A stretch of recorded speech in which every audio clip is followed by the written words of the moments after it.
This Mike's conference will muted. now be recorded. Mute all.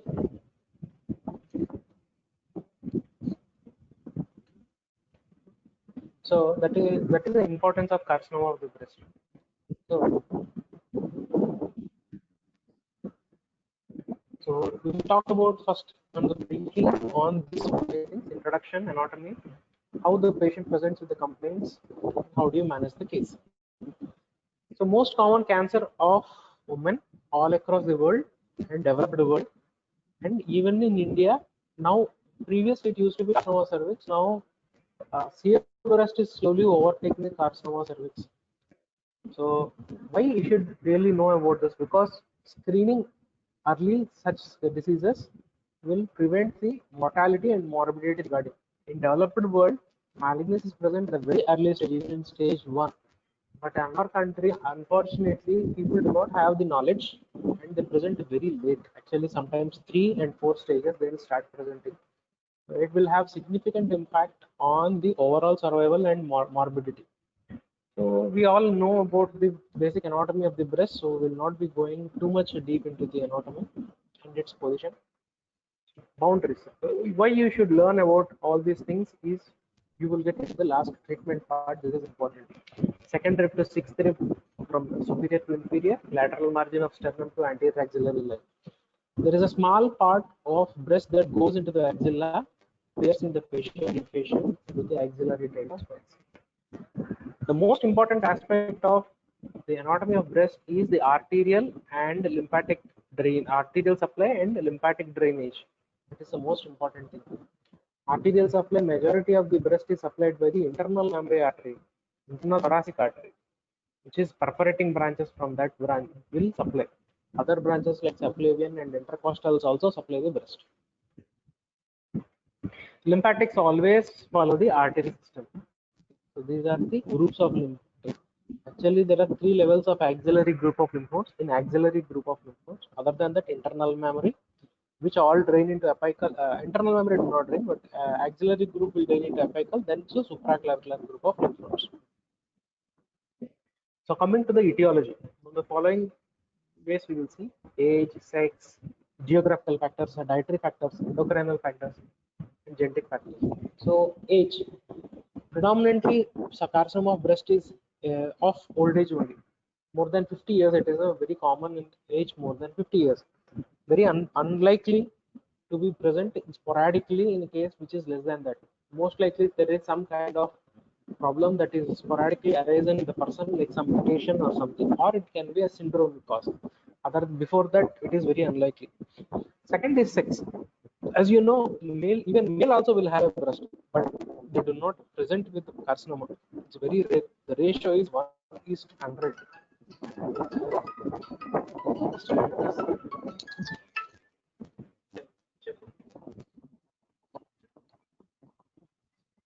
Started.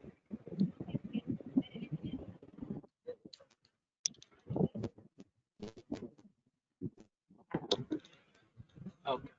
So, even though male and female both have the breast as an anatomical structure, the malignancy is most common in only.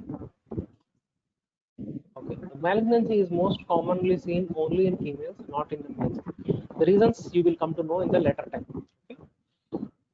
So next come is the geographical factors. So it's very common in the West. Even though it is a developed world, countries in the East like Japan, Korea, these have very unusually very low rates of malignancy of breast. Maybe some geographical factors are causing these things. Second is genetical. The familial factors, some genes are passed on like BRCA1, 2, or some kind of syndromes like Leaf-Romney, Cowden's, some genetic mutations, p53 deletion or something. This is and race is also again something very important. uh, there is something called Jews, Ashkenazi Jews. They are highly prone for carcinoma of breast compared to other groups. The next thing is a dietary diet which is high in fat is supposedly uh, risk factor to development of more risk for development of carcinoma of the breast because of again estrogen dependent. The most important of all from all of these etiologies is sex, age, and endocrinal factors. The third one is endocrine. We will come to know about it a bit later because it is going to be talked a bit detail. As I said, even before 20 years also carcinoma of breast can present. Variants like inflammatory carcinoma of breast they can present even during pregnancy, which is extremely rare. But incidence increases from 55 for the patient. Woman age crosses 55, the incidence keeps on increasing of the carcinoma of breast just keeps on increasing. So at the age 90, 20% of women will develop carcinoma of the breast. Next thing is endocrinal. This is something what I have said. Endocrine, this is hormone influenced reasons. What is the most important hormone? Estrogen. Estrogen is the one which develops the breast. And for pregnancy, it is progesterone, but estrogen is the one which keeps on priming the breast glandular tissue for all the changes for necessary for the delivery of the child and everything. So the more and more cycles of estrogen if the breast gets exposed, the higher the risk. This is a simple funda. So early menarche and late menopause is the highest risk factor for development of carcinoma of breast. Nulliparity, because of uninterrupted continuous exposure, that again increases the risk. So if the woman has more number of children, multiparous, the risk of CA breast will come down. So risk increases very much for nulliparous women. And again breastfeeding.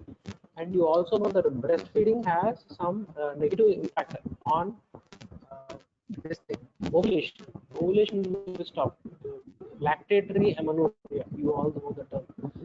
This is how lactation will protect the woman from development of breast malignancy. So this is all interlinked endocrinal system, hormonal, which causes carcinoma of the breast. So there are other reasons why a person can develop carcinoma of the breast, which is other like radiation therapy, drugs. What is the most common? What is here like HRT? I have written HRT. What does it mean? Hormone replacement therapy. What is the hormone that is replaced in the old age because of the menopausal symptoms, alleviation of menopausal symptoms? Previously, they used to give estrogen, so to just improve the symptoms, like orally or injection form, or sometimes even to soothe the symptoms. Intravaginal cream also, estrogen is also available. So this has shown to increase the risk for development of CA breast and other drugs like diethyl stilbestrol, etc. Okay. Other things like syndromes we have already spoken about. So this is an image where you can see everything. Okay. And here we have we see the chest radiation for cancers prior to age 40 years of age. What kind of malignancies person can develop? Person needs exposure to radiation, Hodgkin's lymphoma or something diseases like that. So for the chest fields, they'll develop, give radiation. So it obviously increases the risk. Okay. So here you can see genetics. Even though we talk a lot and lot about genetics, they constitute around 10% to 15%. Some varies, this varies. 10%, around 10% can be hereditary. That's all. Majority of them are sporadic only. And family history. This is one of the most important things. The family history. First degree relatives and second degree relatives. That is what we all keep on talking about. First degree relatives is your siblings, immediate sibling. Second degree relatives are your cousins, and so from that it will go on. Okay. So if the degree of relative risk just keeps on growing, the number of your relatives develop a malignancy of breast. It can be of the breast, it can be of the ovary, it can be of the colorectal, it can be of the pancreas, it can be of prostrate in males. Yes, and even the risk multiplies very much if the male breast cancer history is present in your family history. So male breast cancer is a very high risk factor. Okay, so these are the things. So here, benign breast conditions are also given as a risk factor, but it is a very controversial thing. Many books say it is not a risk factor, but some say it is a risk factor. Okay. So here the race again we have taken. African American women have higher risk than Asian or Native American, etc. Okay. So these are all things for relative risk. Relative risk less than 2 to 4. I hope you people already know the relative risk. The relative risk is the ratio between the chance how much times you have the risk of developing malignancy compared to a normal population. Okay. So here the very much important are BRCA genes, atypical ductal hyperplasia. So this is on biopsy or biopsy you can see sometimes. Radiation exposure. So you people remember these things. Tubular carcinoma in situ, ductal carcinoma in situ, atypical hyperplasia are pathological, genetic and radiation exposure. These are something which are not pathological. Okay, like you need to take a specimen or something. So other things are also there. Nulliparity, late menopause, early menarche, they just doubles the risk for hormone replacement therapy. And alcohol, just remember, this is also very important. Alcohol. Here we can see the post-menopausal obesity. How is an obesity predisposed to carcinoma of breast? It is by simple peripheral conversion of uh, from the fat peripheral aromatase, sorry, this thing. Adrenal gland secretes these hormones. They will be converted to estrogen. Peripheral conversion to estrogen. That is how they increase the risk. Okay. So we will talk about the pathophysiology. It can actually, it will develop from the, always it will develop from the epithelial linings only, carcinoma breast, whether it is from the collecting system or secretory system. Secretory system is the lobule. You can see the lobules in the breast. Okay, these are the breast lobules. It can start at this point or it can from the nipple. Most commonly, it is in the ductal system, collecting system. Very less it is from the secretory system. Okay. Majority is ductal carcinoma. 15% is only lobular. Sometimes it can be mixed also. Majority of the days nowadays it is carcinoma in situ which is found because of screening. But in our country, this screening is not really that much penetrated into the common population. So probably in our country it is a bit different. Okay. So previously, what we are talking about is something like 50 or 50 years before. The pathological specimen's disease is named by the way it is looking. Like on gross cut section, it is a cribriform or medullary. Those are different names given, but those are outdated because the pathological uh, behavior of the malignancy, it doesn't depend upon how grossly it looks. It depends upon the molecular pathology of the malignancy.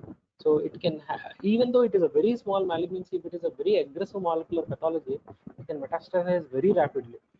Okay, so that is how it is completely outdated. Now naming is micro histopathological naming, the disease naming like tubular variant or mucinous variant, etc. Everything is a pathological. Gross naming is gone. Molecular markers, even now, from the latest trend, that histopathological naming is also outdated. Histopathological segregation of the malignancy is also outdated.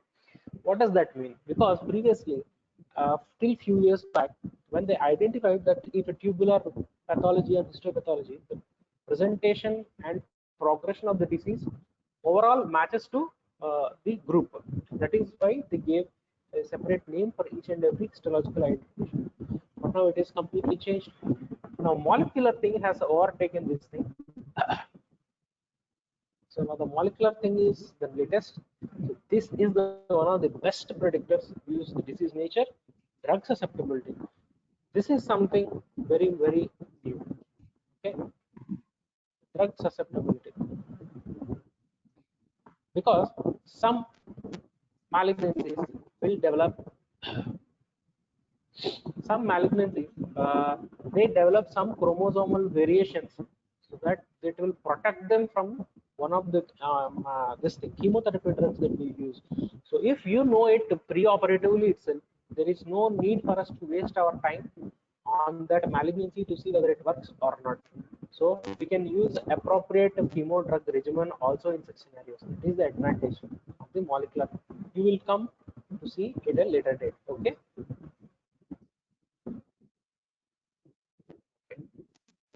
So as I said, the latest marking or the latest naming of the malignancy, forget about breast malignancy, this is becoming the latest norm for almost all malignancies.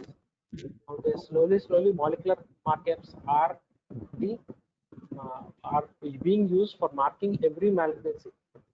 So now the scenario is like that, even though you are sure that the disease or malignancy is arising from a tissue, molecular marking is mandatory, because you never know whether it is a primary arising from that organ or it is a secondary arising from somewhere. So molecular markers do have such a great importance nowadays. So you see here HR and HER2, what exactly is that? Hormone receptor status and HER. This is again another receptor which is very important in the case of breast malignancy. This is very not specific.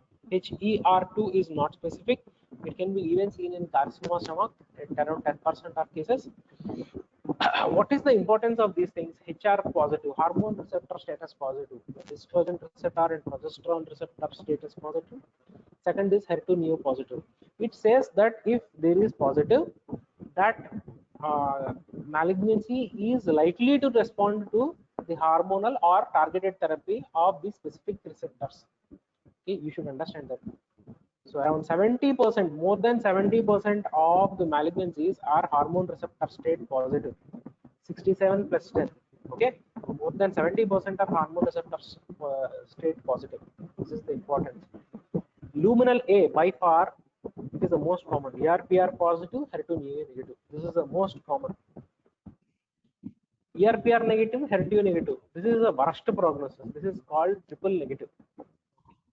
This is the importance you have to know. This is an exam question also. Second comes the degree of differentiation of the malignancy. It depends upon the nuclear pleomorphism, the rate of mitosis, tubule formation, etc. So differentiation is the types you all know: well, moderate, and poor. Differentiation is just given to compare it with normal breast tissue, like tissue of origin. If it is resembling closely the tissue of origin, it is well differentiated. If it is not, it is poorly differentiated. Okay. So this is also again important. It will tell you the prognostication. Other molecular markers other than the three what we talked, there is something called Ki67.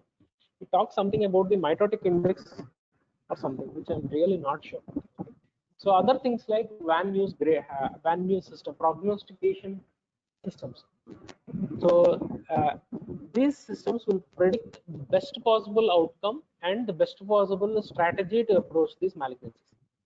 Okay, so this is how we use this staging systems also. The use of these systems. So we will talk about the clinical presentation features and everything next. First, we will talk how this malignancy is known to spread. You also know it can direct invasion, that is local spread. Second is the regional lymph node, systemic metastasis via blood. Most common site is lumbar vertebra causing lytic lesions. Second is femur, then thoracic vertebra, rib and skull. So why we have talked this before will come now here. So any malignancy, most typical feature is painless progressive swelling or a lump. Painless progressive lump. The breast, it is around 65 or 70% of people will have this first presentation. Okay. So next other complaints will slowly start coming then. So as I said, the first is a direct invasion. Whether it directly invades nipple, it causes inversion or destruction. Sometimes it can cause bleeding. If it directly involves skin, pimpling, puckering, you do orange. Ulceration, if ulceration happens, it causes foul smelling discharge. It can cause satellite nodules. Local infiltration of the lymphatics of the hand will cause edema of the upper limb on the same side. So again, distant metastasis, if it happens, fixity to advancement is fixated to chest for satellite nodule, swelling in opposite breast or opposite supraclavicular region, fixation of the lymph nodes. These are all advancement features. Some features that suggest metastasis. What are the features that can suggest metastasis? 1, liver failure. 2, brain, it causes seizures. 3, bone, like we will get in the back, whether you can get pathological fracture of spine causing paraplegia, quadriplegia, XYZ. Can cause severe pain in the bony pain, severe bony tenderness. So this is how ascites and jaundice, ascites, and jaundice can also present. Okay, so the first image is pure orange. This is due to, just like it's an orange peel skin, you can see here the nipple also is a bit inverted in this case. Okay, so the skin subdermal lymphatics are infiltrated by the malignancy in here. This is classical pure orange image. This is puckering or nipple inversion. Okay, it's called nipple inversion. This is puckering. Sorry. Okay. So he can just, because nipple is just being eaten away, it's just being pulled inside also. This is puckering. Actually, it is infiltrating ligaments and everything, and it's just drawing the skin inside. So what exactly is this? We will talk about later. So there is a lot of erythematous nodules all across. What could that be? Okay. So this is called inflammatory carcinoma of breast. This is another variant, special variant of carcinoma of the breast. It's very rare. It is very, very rare. I have only seen till now only one case of inflammatory breast carcinoma. The results are again are extremely poor. And the speciality of this is it is a triple negative. Usually it is a triple negative malignancy, and it is very much resistant to any form of treatment. Okay. So how do you manage this case? So management is a very simple line, single statement, but it is contains lot of things. So before management, you should know how to diagnose the case. The first part is diagnosis, second part is treatment. Okay. The most important way of diagnosing is by triple assessment. This is the most important line that you will have to put in the case of CA breast. Triple assessment has clinical examination, radiological examination, and tissue diagnosis. All three always in order. The same triple assessment is applicable even in thyroid also. Okay. So this is triple assessment. So triple assessment importance, it is very easy to perform, and it is repeatable and very high sensitivity is there for this test. So the next part of triple assessment after clinical examination of CA breast, I'm not going to talk. We'll just talk about the theoretical part of this thing. So radiological examination. So what are the things that you can use in a case of CA breast? Ultrasound, X-ray, CT scan, MRI. All these four tests do have their individual merits and demerits. Okay, the most basic and easiest thing is X-ray. Most useful is ultrasound, and very least useful is MRI in day-to-day life. X-ray is the most commonly used. X-ray mammogram. Okay, almost all women after 35 years or 40 years of age, X-ray mammogram is the norm. If any breast complaint, for any breast complaint, whether they come with pain, whether they come with swelling, whatever complaint, X-ray mammogram is the most important thing. It has two views. Okay, mediolateral oblique view and craniocaudal. You can see the craniocaudal. You won't see the axilla. Here you can see the axilla is visible in this case because you go from medial to lateral, and then oblique view. Okay, so axilla will be found.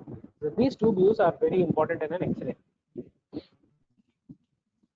and it is a simple test. It is a safe, not exactly, but it is relatively a safer test because it gives an exposure of only one millisieverts. It is given sieverts, and it is really 1/25th of a CT scan or something.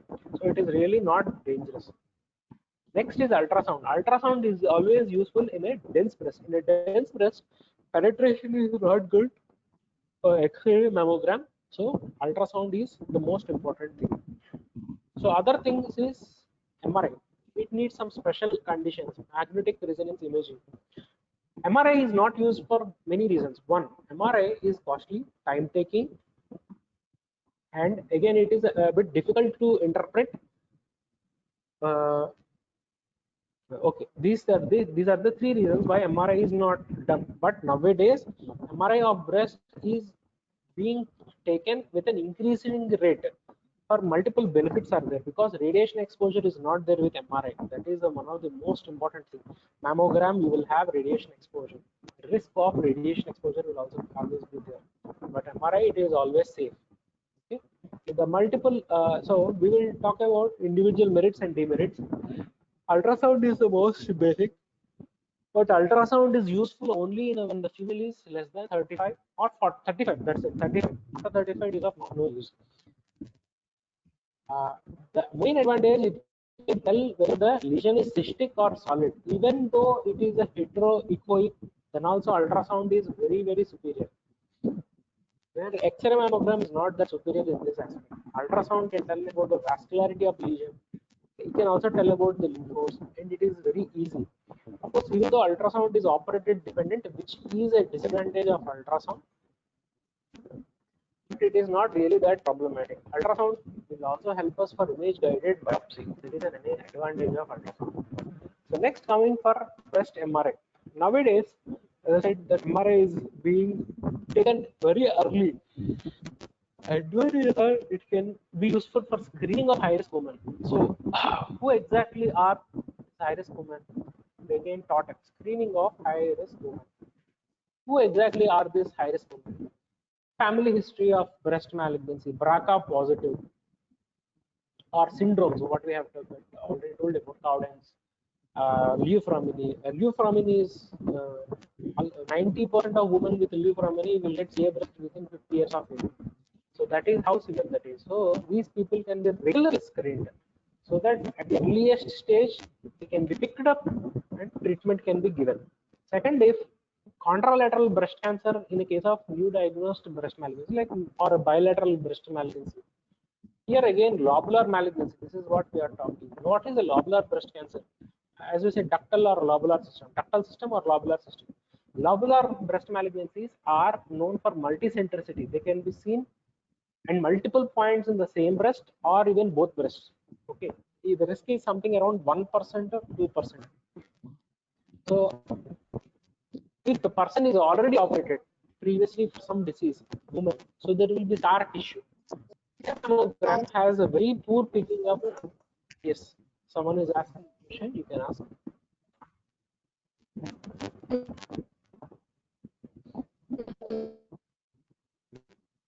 Sorry, I'm unable to actually listen to your voice. You can put your question in chat box. You can put your question in chat box.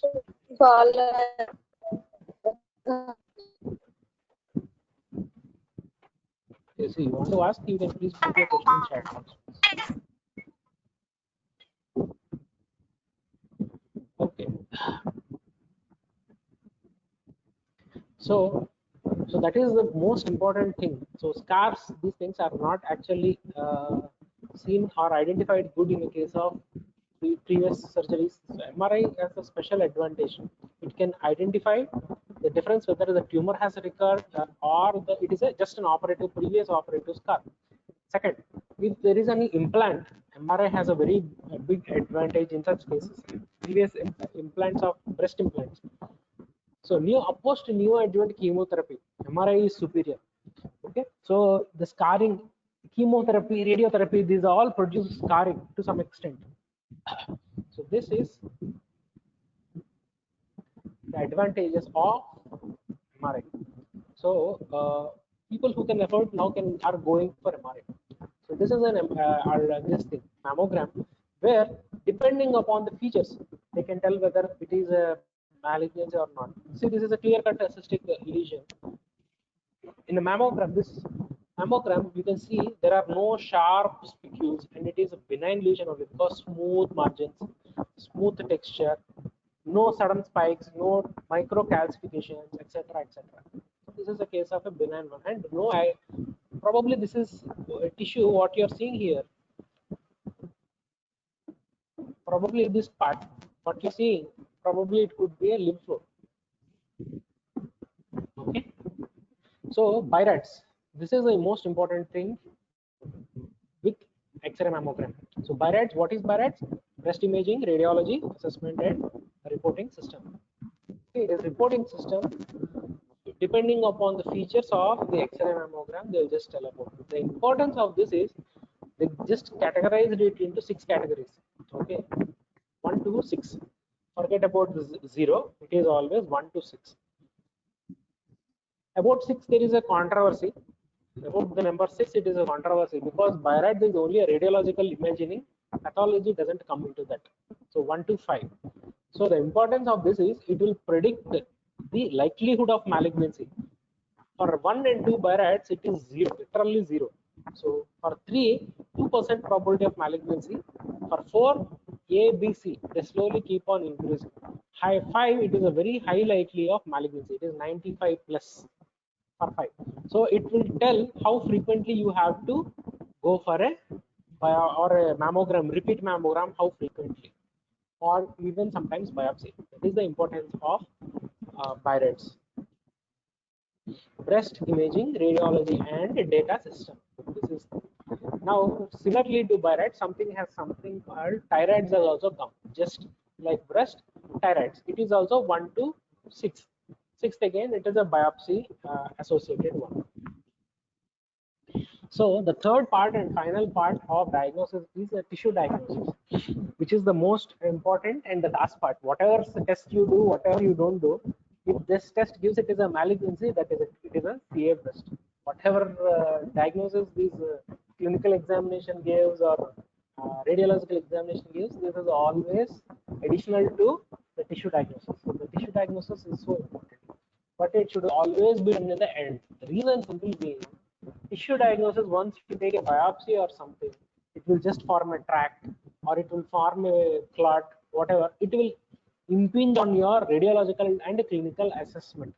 Okay, that is why tissue diagnosis is always the last. So there are two types typically what you do: FNAC and biopsy. Biopsy are made through cut, incision, excision. Many ways of biopsies are there. So everything have the common advantage and disadvantage. Here we talk about FNAC. Nowadays, FNAC is not preferred. It is only a biopsy. Most commonly, it is a true cut biopsy.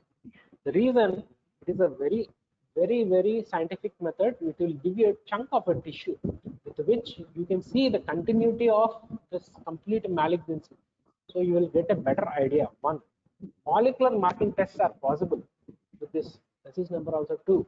You can even see the invasion, vascularity, and everything with this biopsy. You can have a very gross, in deep idea. But in FNAC, you only get completely separated individual cells. Okay, you take a 6-pass, each having a minimum of around 20 cells each. It is not really that comprehensive report will not be given by FNAC. Again, it is highly operator dependent. FNAC is highly operator dependent. Higher false negative rate are also there. Both can be done in an image guided way. So this is the importance of tissue diagnosis. So why do you need to take a biopsy preoperatively? As I said, like you will go for molecular markers, which tells us clear-cutly the progression of the disease and which type of plan you have to go for the treatment of this malignancy. This is the importance of this. So other investigations are also very important in the case of carcinoma of the breast. Why? Whatever said and done, surgery is the main mode of treatment for all solid tumors, barring 1 or 2 tumors, malignancies. The surgery is the mode of treatment for all solid tumors. Okay, so blood cancers you can't do surgery because they'll be cleaving on fluid, but these are solid tumors where chunk of malignancy lies in one part. One stroke you can remove, the cure is very easy. Okay, so surgery. So you have to work up the patient for surgery. That is the simple funda. All regular blood investigations, ultrasound, everything has to be done. What are the specific things that you need? Is first thing is 2D echo in a diagnosed case of carcinoma of breast, because some chemotherapeutic drugs like adriamycin,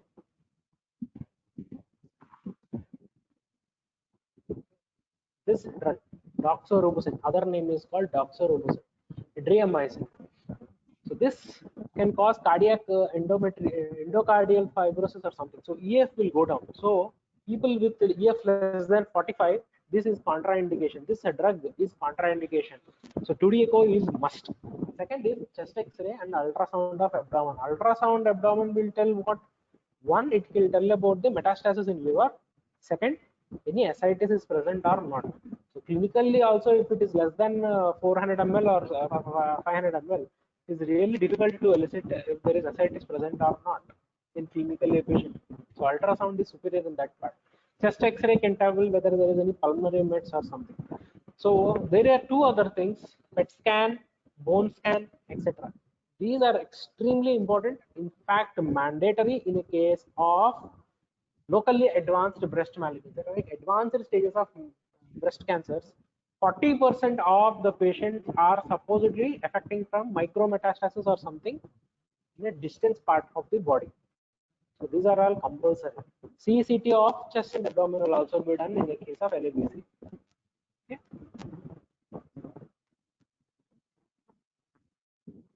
Okay. So now once you have diagnosed the case, how do you treat? See, treatment part is a very wide part. So I'll just keep it to the pretty basic part only. What is necessary? Treatment of carcinoma of breast depends on two things: disease stage of the tumor, second general condition of the patient. These are the two things. So if the patient is very fragile, 95 years age, 98 years age, there is hardly anything you can do at that age, because whatever you want to do, the patient will anyhow die within a very short period of time. They can physically tolerate the surgery, there is no point. And chemotherapy itself is a very kind of like severe bone marrow suppression, GI symptoms, and all these things. So you harm the patient more than you help them. So if a person is physically unfit, that is it. You don't touch them. So if for physically fit patients, the treatment depends upon the staging of the disease. Staging. So grossly it is divided into early, locally advanced stage, metastatic stage. Okay. But there is something nowadays, it is called AJCC classification, American Joint Oncology classification. It is American classification. So AJCC, now latest is 8th has also come. There are some changes, revisions are also there. Depending upon that TNM classification and staging, treatment is done for patients. Okay. So the thing why I have highlighted this part, breast cancer is a systemic disease from the beginning. Previously, it is thought that first a malignancy starts, it is a local, then it will become systemic. But breast malignancy is not like that. It is something different. Even though the tumor is very small, because if it is an aggressive tumor, because of its aggressiveness, it can be metastatic at a very early stage. So it is so you have to target the metastasis foci also from the first step onwards. That is the importance. So what is an early breast malignancy? Malignancy which is confined only to the breast, no lymph nodes, less than 5 centimeters of size, no distant metastasis. These are the things which include early breast cancer. What includes metastatic breast malignancy? Any distant metastasis. Regional lymph node metastasis is never considered as a distant metastasis. It is called regional metastasis only. In that case, it becomes locally advanced breast cancer. Okay, so more than 5 centimeters, lymph node involvement of surrounding structures like pectoral muscles, skin, chest, skin, and skin. That's all. Skin and this chest wall again, it will go into locally advanced. Chest wall involvement is again locally advanced. Okay. So this is the TNM classification. This is a pathological classification. So the parallel I will tell about the clinical classification. Carcinoma in situ is given TIS. This is microscopy. When there is a very small, it cannot be seen, then it is this thing. Okay. So T1 is less than 2 centimeters. You will just remember in the gross. T2 2 to 5 centimeters. T3 more than 5 centimeters. T4 when chest extension up to the chest wall, but that doesn't involve the chest wall. Sorry, extension into the chest wall, that it becomes 4A. Involving the skin and subdermal lymphatics, it will become stage 4B. Both together is 4C. Inflammatory carcinoma is 4B. So here you see pectoralis major muscle invasion is not considered as a chest wall invasion. The staging doesn't change if nipple is involved or pectoralis major muscle is involved. Okay. So next comes lymph node stations, staging 1, 2, 3, N1, N2, N3. Again, N1 is only clinical is different from pathological. Okay, clinically it is very difficult to say this micrometastasis or these things. Clinically we can't tell. So clinically N1 is ipsilateral lymph node involvement which are freely mobile. N2 again N2A if it is fixed in axilla, it is N2A. Internal memory lymph nodes are involved. without axillary lymph nodes, then it is 2B. Again, what is N3A? Infraclavicular lymph nodes involved. Infraclavicular is N3A. What is N3B? When infraternal mammary and axillary both are involved with fixing, matting, it becomes 3B. Supraclavicular involvement on the same side. On the same side is clinical. See here you see P. Clinical staging, it comes as C. Okay, C3C. Okay, anything lymph node that is involved in the opposite supraclavicular fossa, it is stage 4, it is metastatic. Simple. Okay, ipsilateral supraclavicular lymph node is 3C, while opposite is stage 4. These are the stagings 1, 2, 3, 4. Okay, 1A, 1B typically come under early breast malignancy, but some books says 2B is also locally include 2B also as a locally advanced breast malignancy. There is again some disparity, very difficult. One book follows one norm, another book follows another. Okay, any metastasis it is stage 4. So these are the stage 1A, 1B, 2B, 2B, 3A, 3B, 4B. So any metastasis it becomes stage 4. Any N3, it is stage 3C. Okay. So rest all these things are a bit confusing. We can't mug it up. We have to see at the time and we have to decide. So coming to the management, surgical and medical part, there are 3 parts what we can use, whether it is surgery, radiotherapy, and chemotherapy. Okay, and chemotherapy is a very broad term because chemo they can be oncotherapy, hormone therapy, and targeted therapy. So these are the drugs that are used. The CMF and CIF are the regimens. Cyclophosphamide, A for adriamycin, what I have talked in before, or doxorubicin, picloriuracil, M for methotrexate. Okay, these things can be given in the neoadjuvant form or adjuvant. I hope you people know the meaning. Adjuvant and neoadjuvant. Neoadjuvant is given before surgery. Adjuvant is given after surgery. Everything has their own advantages. So other things are radiotherapy and surgery. The most common surgery done for CA breast is MRM, then breast conservation surgery. MRM is more common. So there are unusual variants, Paget's disease of breast and inflammatory breast carcinoma. The treatment is also different. We will talk about them later.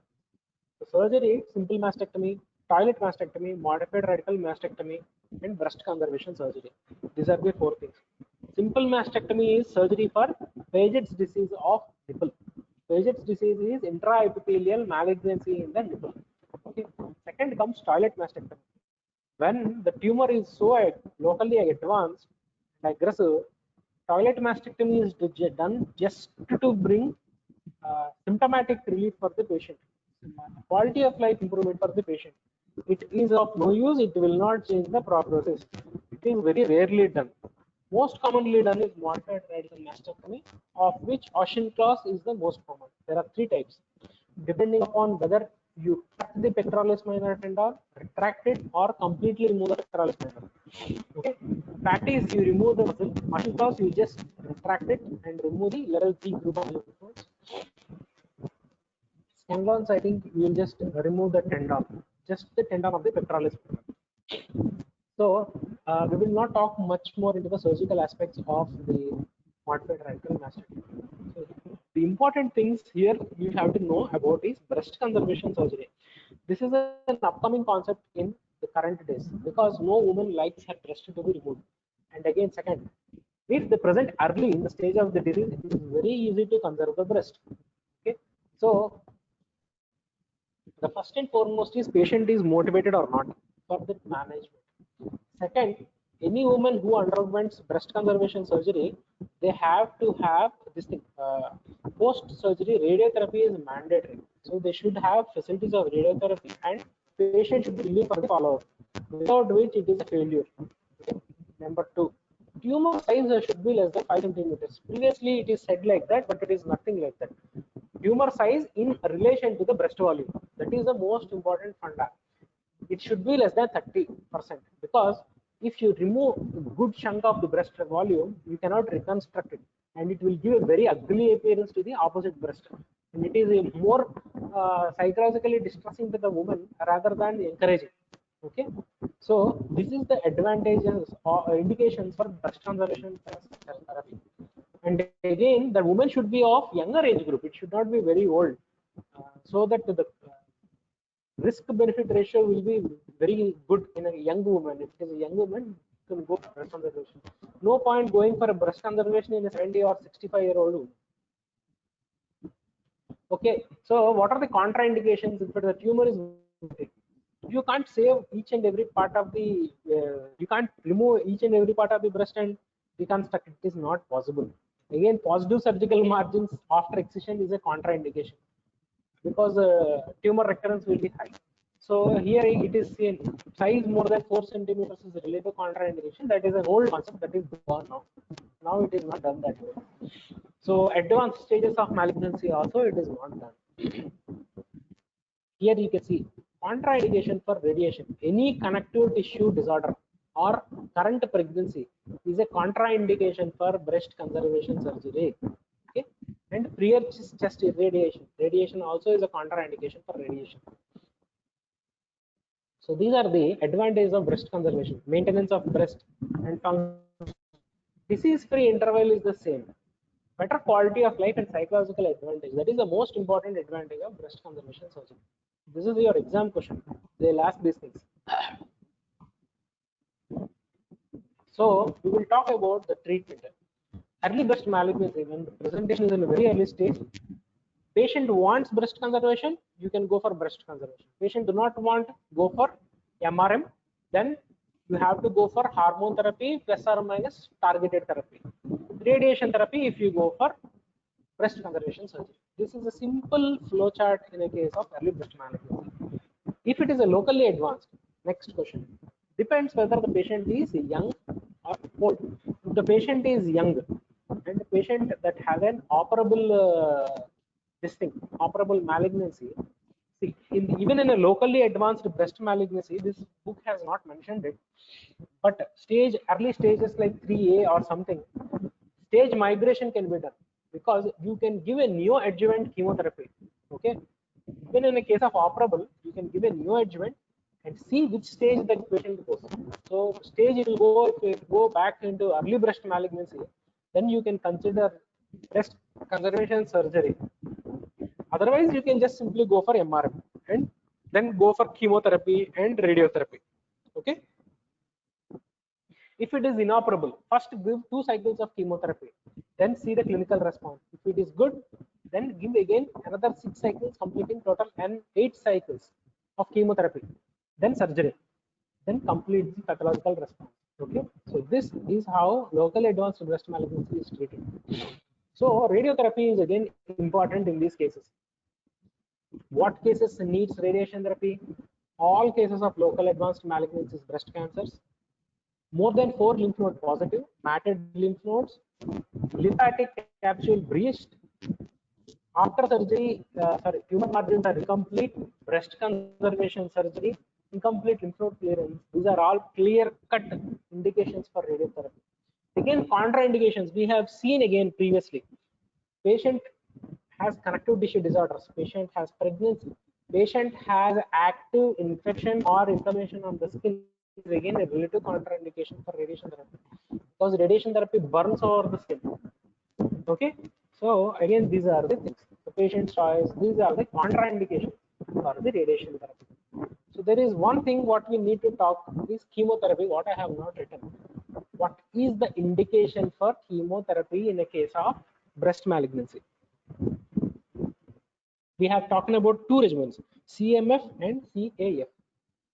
So the indication is any malignancy more than 1 centimeter of size, that is any clinically palpable breast malignancy, is an indication for chemotherapy. But it is actually not very much followed in our business. So other parts, these things is hormone therapy. Here we have written, here I have written the hormonal therapy.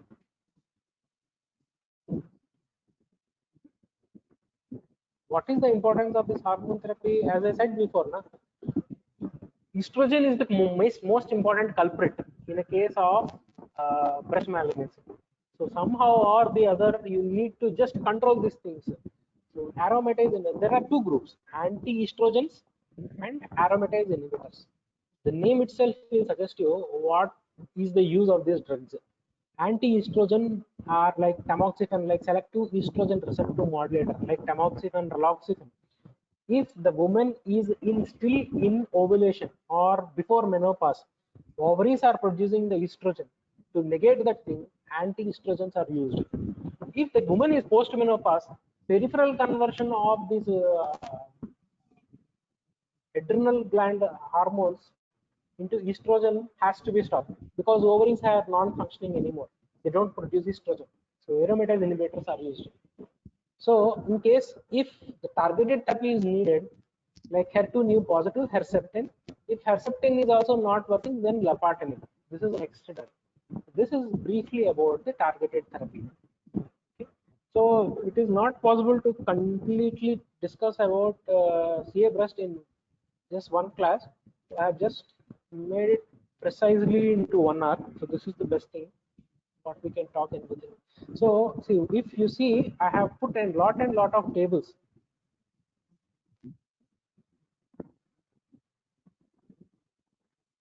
Okay. So what from the beginning, all I have done is put drawings, tables, and images. The reason for that is even in exam you get these kinds of things. For example, anatomy, you have to draw a diagram. Just have to draw a diagram and name the parts of the breast and everything here itself. You just can't keep on writing everything about the breast. It will just eat your time. It is not practically possible.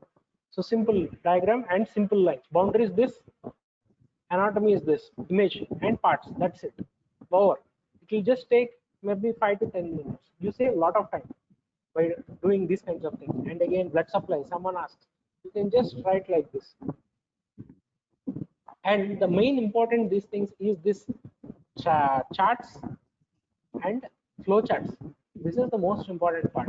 Okay, this is the most important part because with a single glimpse you can give a clear cut knowledge what you have regarding the treatment of any disease.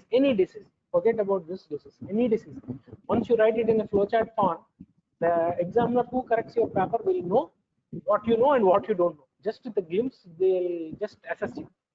So these things, see, the breast conservation surgery, if someone asks you the question, you will just write indications, contraindications, and how to choose the patient. That's it, over. How much time will you take to write like this? But if you keep on writing in a theoretical manner, it will take lot of time. Okay, so that is why I have put in this form. Again, radiotherapy indications and contraindications. Simply, it is just put finished. Okay, so something else what I have to talk about sentinel lymph node biopsy, probably it will be a bit high for your level, so that I have not talked about that. So anyone have any doubts, we will finish off within a minute or so, otherwise we will wrap up the class.